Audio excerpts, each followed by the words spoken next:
Hi everyone and welcome back to another tutorial video on login science. Today in this video we will be learning how to back up photos to Snapchat. So please make sure to follow these steps till the end. The very first step is to open your application Snapchat and make sure you are logged into your account.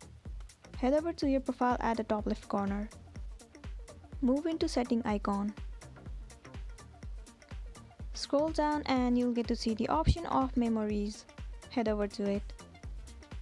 First of all, you need to enable the smart backup option. With this option, the memories will back up over mobile data when Wi-Fi is not available.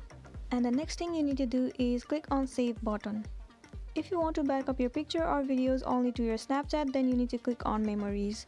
But if you want to back up your memories to your Snapchat as well as your camera roll, then you need to set the settings to Memories and Camera Roll. Now go back and head over to Autosave My Story Snaps.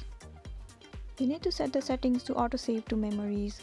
With this settings, whenever you post a snap to your story, the Snapchat can auto-save your snap to your memories.